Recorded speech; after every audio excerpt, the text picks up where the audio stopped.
Oke teman-teman, selamat datang di Basban Ajar YouTube channel.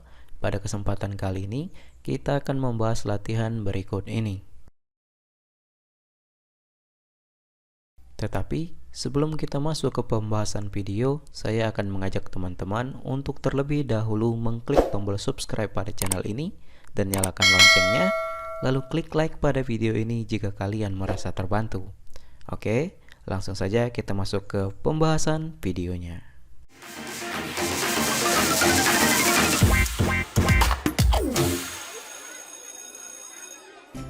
Oke teman-teman, di video kali ini kita akan membahas kunci jawaban IPS kelas 8 halaman 190, lembar aktivitas 16, aktivitas individu kurikulum merdeka.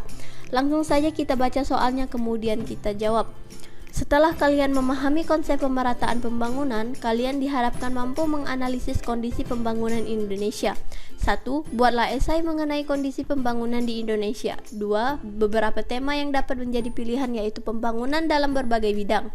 Contoh, pembangunan dalam bidang ekonomi, pendidikan, geografis maupun sosial budaya. 3. Pilihlah salah satu tema di atas. 4. Kalian dapat mencari tahu informasi terkini tentang pembangunan di Indonesia untuk menunjang tugas yang akan kalian kerjakan. 5. Tugas dibuat di kertas folio bergaris atau dapat diketik menggunakan kertas HVS F4 dengan jenis huruf Times New Roman 12. Langsung saja kita buat beberapa esai. Yang pertama, pembangunan di bidang ekonomi. Pertumbuhan ekonomi Indonesia selama beberapa dasawarsa terakhir telah mengalami kemajuan yang pesat. Dengan populasi lebih dari 270 juta orang, Indonesia menjadi salah satu perekonomian terbesar di Asia Tenggara. Namun, ketidaksetaraan ekonomi masih menjadi masalah serius. Peningkatan pendapatan tidak merata antar wilayah dan antar kelompok penduduk menjadi kendala utama. Sektor industri dan teknologi semakin berkembang, tetapi sektor pertanian yang masih menopang ekonomi. Bagi sebagian besar penduduk desa masih menghadapi berbagai masalah seperti kurangnya akses terhadap teknologi modern dan perubahan iklim. Pemerintah perlu meningkatkan investasi di sektor-sektor ini dan memastikan distribusi hasil ekonomi yang lebih merata. 2. Pembangunan di bidang pendidikan. Pembangunan pendidikan di Indonesia mencatat progres positif, tetapi masih banyak tantangan yang perlu diatasi. Aksesibilitas pendidikan di daerah pedesaan dan pulau-pulau terluar masih menjadi hambatan.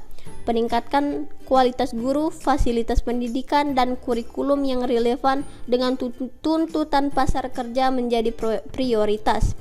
Digitalisasi pendidikan dan peningkatkan infrastruktur teknologi informasi diharapkan dapat membantu mengatasi kesenjangan pendidikan antar wilayah.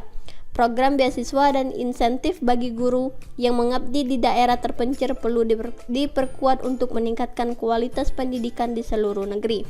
Yang ketiga, pembangunan di bidang geografis. Sebagai negara kepulauan, Indonesia memiliki tantangan geografis yang unik. Distribusi penduduk yang cenderung padat di Pulau Jawa dan Bali meninggalkan sebagian besar wilayah Indonesia dengan tingkat pembangunan yang lebih rendah. Hal ini menciptakan disparitas regional yang signifikan. Upaya untuk mendorong pembangunan di luar Pulau Jawa seperti melalui pembangunan infrastruktur transportasi dan komunikasi menjadi kunci untuk meratakan pertumbuhan ekonomi.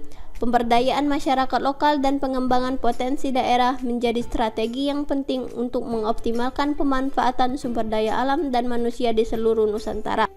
4. Pembangunan di bidang sosial budaya. Pembangunan sosial budaya mencakup aspek keberagaman dan inklusi.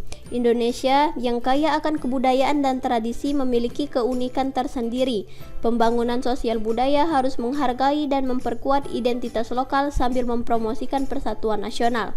Pemberdayaan perempuan, perlindungan hak asasi manusia, dan penanggulangan kemiskinan juga menjadi bagian integral dari pembangunan sosial budaya.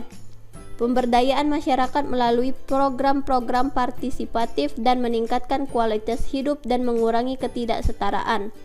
Dalam menghadapi masa depan, pemerintah dan masyarakat Indonesia perlu terus berkolaborasi untuk menciptakan pembangunan yang berkelanjutan dan inklusif.